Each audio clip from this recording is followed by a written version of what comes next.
नमस्कार, मी तन्मय टिल्लू. दुपारचे 4 वाजतात आणि आपण पाहता 4च्या बातम्या. बातमीपत्राच्या सुरुवातीलाच एक अतिशय महत्त्वाची बातमी. देवेंद्र फडणवीस आणि राज ठाकरेंच्या भेटीविषयी तर्कवितर्क सुरू असतानाच आता ठाकरे गटाचेही नेते सागर बंगल्यावरती पोहोचले. ठाकरे गटाचे आमदार मिलिंद नार्वेकर, विधान परिषदेचे विरोधी पक्षनेते अंबादास दानवे, सुभाष देसाई फडणवीसांच्या भेटीसाठी सागर बंगल्यावर पोहोचले.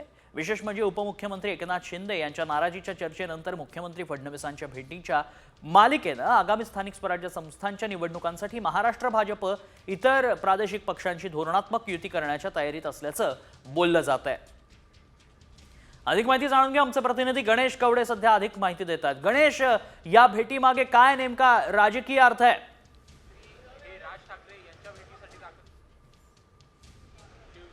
तन्मय, जर नक्कीच बघितलं पाहिजे, कारण की देवेंद्र फडणवीस यांच्या आज अत्यंत महत्त्वाच्या भेटी होताना पाहायला मिळतात. आज सकाळीच देवेंद्र फडणवीस यांनी राज ठाकरे यांच्या घरी जाऊन खरं तर त्यांची भेट घेतलेली पाहायला मिळाली.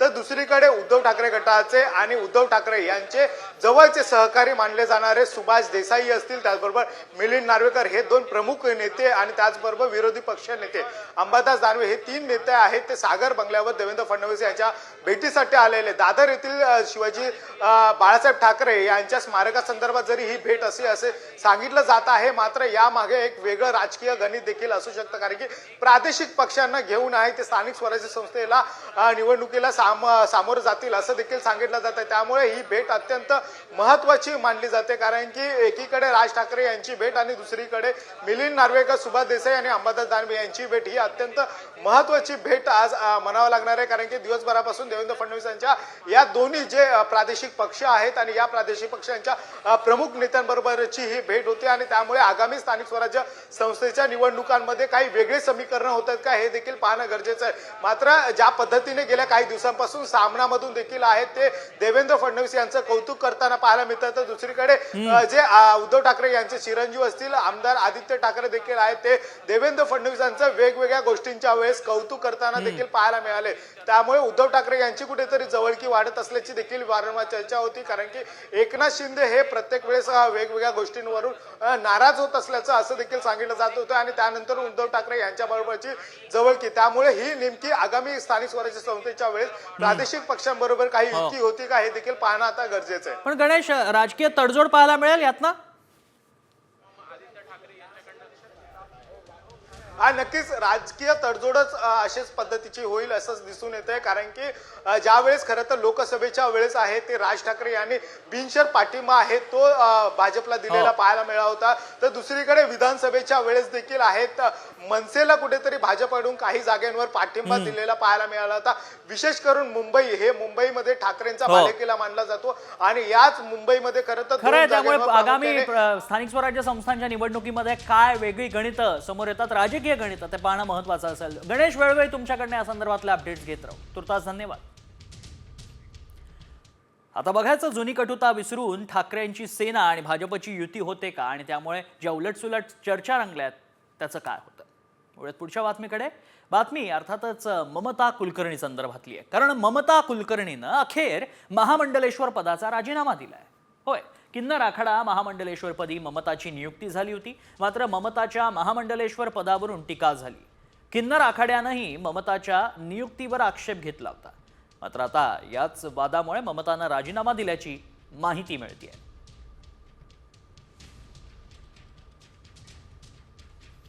महामंडलेश्वर पदावरून प्रचंड वाद झाल्याचं पाहायला मिळालं होतं. किन्नर आखाड्यानं महामंडलेश्वर पद ममताला देण्यात आलं होतं आणि त्यावरनं बराच वाद रंगला. मैं महामंडलेश्वर यमाई ममता नंदगिरी, मैं इस पोस्ट से मैं इस्तीफा दे रही हूं. आज किन्नर अखाड़े या दोनों अखाड़ों में बीच में जो मुझे लेके महामंडलेश्वर की उपाधि घोषित करने के बीच में जो प्रॉब्लम्स हो रही है.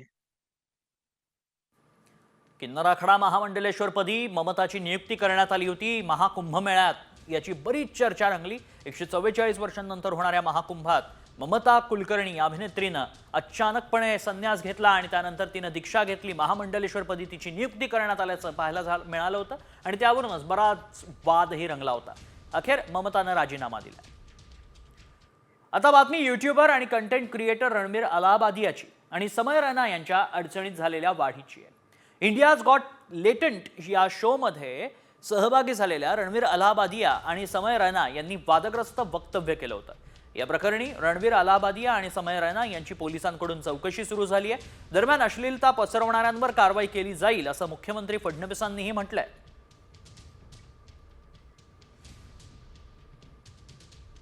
देखिए, मुझे भी इसकी जानकारी मिली है. मैंने अभी तक उसको फर्स्ट हैंड देखा नहीं है, लेकिन बहुत भद्दे तरीके से कुछ चीजों को कहा गया है, प्रेजेंट किया गया है, ऐसा मुझे भी पता चला है, जो बिल्कुल गलत है. फ्रीडम ऑफ स्पीच सभी को है, लेकिन हमारी फ्रीडम वहां समाप्त हो जाती है जब हम किसी और के फ्रीडम पर इंक्रोच करते हैं, और इस प्रकार का इंक्रोचमेंट ये ठीक नहीं है. मुझे ऐसा लगता है कि अभिव्यक्ति इसकी भी कोई मर्यादाएं है. हमारे समाज में हमने अश्लीलता के भी कुछ नियम तैयार किए हैं. अगर उनको कोई पार करता है तो ये बहुत गलत बात है. अगर ऐसी कोई बात होती है तो उसके ऊपर कार्रवाई होनी चाहिए. यूट्यूबर रणबीर अलाहाबादियानं वादग्रस्त विधानाप्रकरणी अखेर माफी मागितली आहे. इंडियाज गॉट लेटंट शो मध्ये जज असलेल्या अलाहाबादियानं वादग्रस्त विधान केलं होतं.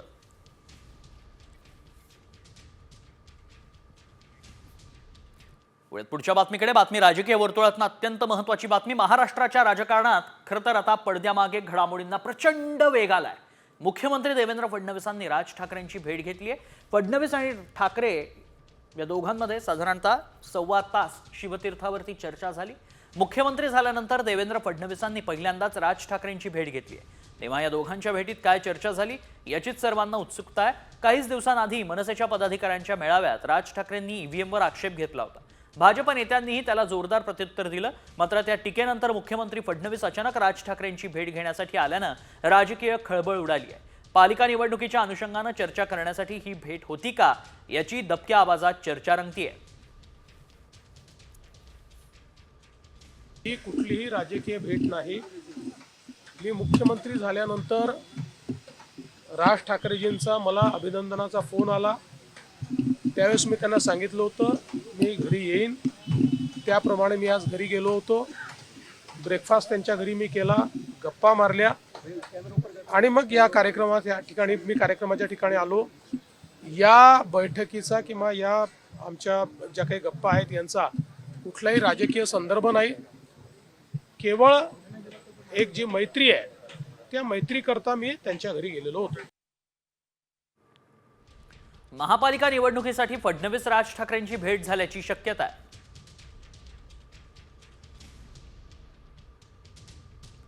विधानसभेला शिंदे सेनेमुळे मनसेशी युती झाली नसल्याचा दावा.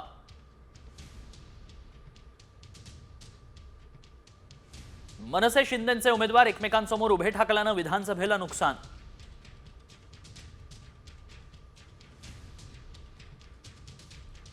मुंबई महापालिका निवडणुकीसाठी मनसे भाजप युतीची चाचपणी.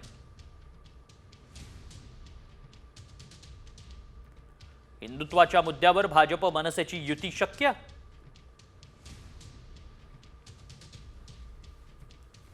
आणि अशातच भाजपचे नेते खरं तर सातत्यानं राज ठाकरेंची भेट घेतात आणि राज ठाकरे उद्धव ठाकरेंसोबत जातील अशी भीती भाजप नेत्यांना वाटतेय का असा सवालही यातून विचारला जातोय. पुढची बातमी. मुख्यमंत्री देवेंद्र फडणवीस आणि राज ठाकरेंच्या भेटीची इनसाइड स्टोरी मात्र साम टीव्हीच्या हाती लागली आहे. राज ठाकरेंचे पुत्र अमित ठाकरे हे राज्यपाल नियुक्त आमदार होणार का याची आता चर्चा रंगतीये. भाजपच्या कोट्यातून अमित ठाकरे आमदार होतील अशी माहिती सूत्रांनी दिली आहे. विधानसभा निवडणुकीत अमित ठाकरे माहीममधून उभे होते, मात्र तिरंगी लढतीत त्यांना पराभवाचा धक्का बसला. आता अमित ठाकरे भाजपच्या कोट्यातून राज्यपाल नियुक्त आमदार होतील अशी सूत्रांकडून माहिती मिळतेय.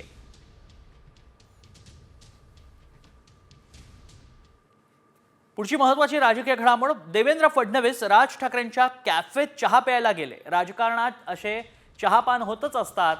कॅफे चांगला असला की सर्व चहापानाला येतात. फडणवीस राज भेटीनंतर संजय राऊतांची ही प्रतिक्रिया पाहायला मिळाली आहे. तर पवारांकडे काय झाडू मारायला जाता का असा सवाल संदीप देशपांडेंनी राऊतांना विचारलाय.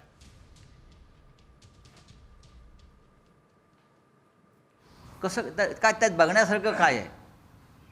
राज ठाकरे यांनी शिवाजी पार्कला एक कॅफे खोललेलं एवढंच मला माहिती आहे. तिथे लोक चहा पाण्याला येत असतात सातत्यानं आणि तो सगळ्यांसाठी खुला आहे आणि चांगली गोष्ट आहे. राजकारणामध्ये असं चहापान होत असतं आणि एक चांगला कॅफे असेल तर लोक जात येत राहतात. लोकांनी छान नजारा समोर पाहायला मिळतो, बसायला जागा मिळते, उत्तम. तुम्ही मनसेचे तुम्ही मनसे तिकडे सगळे कॅफे कॉफी प्यायला जातात, कसं पाहता या ठिकाणी? संजय राऊत दुसरीकडे कुठे जातात ते मला वाटतं पवार साहेबांच्या बंगल्याच्या बाहेर झाडू मारायला जातात का? पवार साहेबांकडे कशाला जातात मग? झाडू मारायला जातात का संजय राऊत? इकडे राज ठाकरेंकडे आमदार खासदार नाही तरी भेट होते, आमच्यावर याचा काही परिणाम होणार नाही अशी प्रतिक्रिया सामाजिक न्याय मंत्री आणि शिंदे सेनेचे नेते संजय शिरसाटांनी म्हटलंय.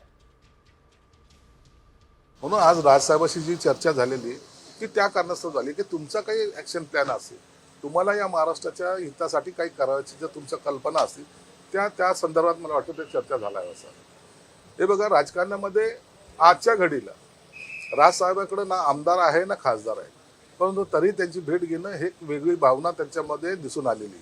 म्हणून ते आल्याने आमच्या राजकारणावर काही परिणाम होईल असं समजण्याचं काहीही कारण नाही. शिंदे साहेबांचे आणि त्यांचेही संबंध चांगले, राजसाहेबांची सर्वच लोकांशी राजकीय नेत्यांशी चांगले संबंध असल्यामुळे हा भेट मला वाटतं बहुतेक झाली असेल. पुढची बातमी, राज्य आपत्ती व्यवस्थापन समितीमधून एकनाथ शिंदेंना वगळण्यात आल्याची. दुसरीकडे या नव्या समितीमध्ये उपमुख्यमंत्री आणि अर्थमंत्री अजित पवारांना मात्र स्थान देण्यात आलंय. त्याचबरोबर महसूल, मदत आणि पुनर्वसन, आपत्ती व्यवस्थापन तसंच आरोग्य मंत्र्यांचाही या समितीत समावेश आहे. मात्र या निर्णयानं राजकीय वर्तुळात मोठी चर्चा सुरू झाली आहे. शिंदेंना समितीतून डावलण्याचा अर्थ राजकीय धक्का असल्याचं मानलं जात आहे. सर, आपत्ती विभागावरून आहे ते उपमुख्यमंत्री एकनाथ शिंदे यांचं नाव वगळलंय. काय आपत्ती विभाग जो आहे आपला प्राधिकरण त्याच्यावरून जे आहे ते एकनाथ शिंदे यांना नाव वगळलंय अशा पद्धतीच्या चर्चा सुरू झालेल्या आहे. कसं होणार आहे? काय कोण कसं वगळणार आहे? काहीतरी तुम्ही नवीन नवीन बातम्या तयार करता, काही मॅन्युफॅक्चर करता बातम्या. समितीत असणार कदाचित शिंदे साहेबांनी मला आता थोडं दुसरं कामकाज करू द्या, संघटनात्मक बांधणी करण्यासाठी त्यांना पुरेसा वेळ हवाय, म्हणून कदाचित ते त्या समितीत नसावे. नाही वगळलं काही नाही. मुळात ते खातच त्यांच्याकडे होतं म्हणून वगळायचा प्रश्न येत नाही. परंतु त्यांनी कदाचित ती मागणी केली असावी म्हणून ते तिथं काम करण्यास थोडंसं मागे हात त्यांनी केलेली आहे.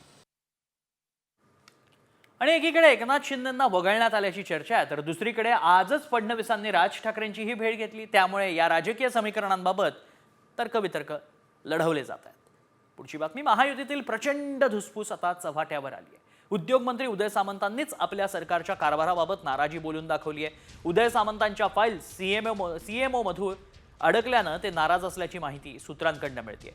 MIDC आणि उद्योग विभागाचे निर्णय परस्पर होतात, अधिकारी परस्पर कारभार बघतात असा आरोप उदय सामंतांनी पत्रातून केल्याचं समजतंय.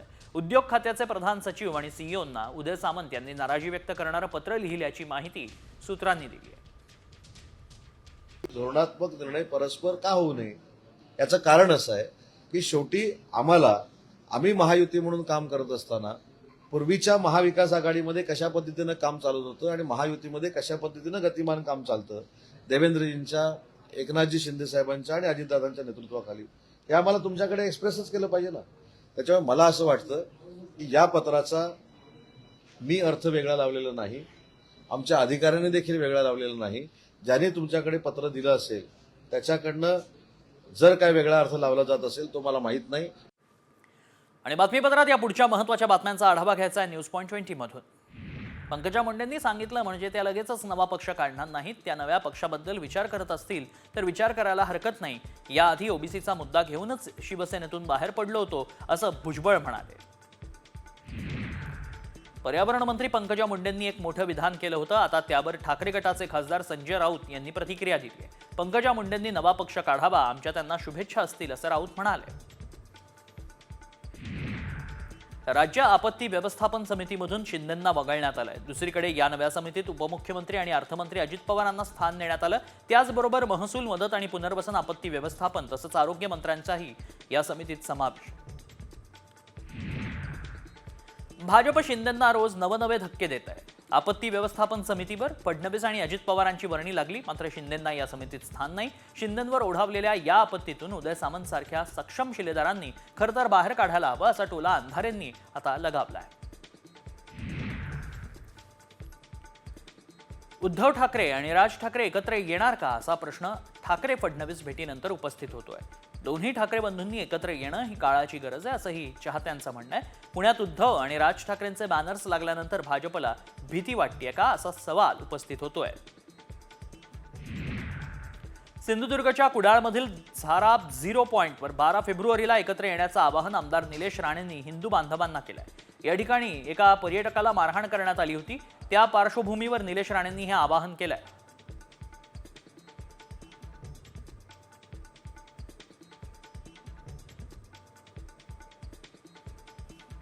मुख्यमंत्री देवेंद्र फडणवीस झाल्यानंतर अजित पवार यांनी सुरू केलेली वॉर रूम थंडावली आहे. शिंदे मुख्यमंत्रीपदी असताना उपमुख्यमंत्री अजित पवार यांनी वॉर रूम सुरू केली होती. राज्यातील पायाभूत सुविधा, रस्ते, सिंचन कामांवर वॉर रूमच्या माध्यमातून नियंत्रण, देखरेख ठेवले जाते. महाराष्ट्रात 150 लाख टन धान्याचं उत्पादन होतं, मात्र साठवण क्षमता 50 लाख टन देखील नाही. त्यासाठी सहकार मंत्र्यांनी पुढाकार घेऊन नवीन धोरण आणावं असं मत जलसंपदा मंत्री राधाकृष्ण विखे पाटलांनी व्यक्त केलंय. उपमुख्यमंत्री एकनाथ शिंदेंनी शिरीष महाराज मोरेंचं 32 लाखांचं कर्ज फेडलंय. आर्थिक विवंचनेतून शिरीष महाराज मोरेंनी आत्महत्या केली आणि कुटुंबावर दुःखाचा डोंगर कोसळला. संपूर्ण आयुष्य समाजकार्यासाठी अर्पण करणाऱ्या शिरीष महाराजांसाठी एकनाथ शिंदेंनी हे पाऊल उचललंय. दिल्लीचा मुख्यमंत्री पदाचा शपथविधी मोदींच्या अमेरिका दौऱ्यानंतर होणार असल्याची माहिती मिळते. परवेश वर्मा तसंच दिल्ली भाजपचे माजी प्रदेशाध्यक्ष सतीश उपाध्याय यांची नावं मुख्यमंत्री पदासाठी चर्चेत आहेत. मोदींचा दौरा आटोपल्यानंतर शपथविधी सोहळा पार पडेल. नवीन सरकार आल्यापासून छत्रपती शिवाजी महाराज आंबेडकरांवर शाब्दिक हल्ले करण्याचा प्रयत्न होत असल्याचा हल्लाबोल आव्हाडांनी सरकारवर केला. कोण तो बिनलायकीचा सोलापूरकर काहीही बोलतोय, सध्या पुण्यात संरक्षण घेऊन फिरतोय, त्याचं संरक्षण निघाल्यावर त्याला लोक उत्तर देतील असा इशारा आव्हाडांनी राहुल सोलापूरकरला दिलाय.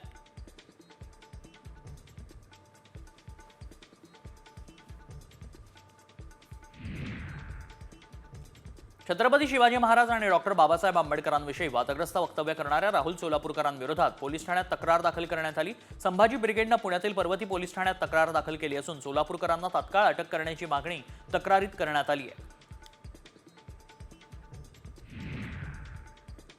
राहुल सोलापूरकर यांच्या पुण्यातल्या कोथरूडच्या घराबाहेर पोलीस बंदोबस्त वाढवण्यात आलाय. छत्रपती शिवाजी महाराज यांच्यावर सोलापूरकरांनी वादग्रस्त विधान केलं होतं. तो वाद ताजा असतानाच सोलापूरकर पुन्हा एकदा डॉक्टर बाबासाहेब आंबेडकरांवर बरळ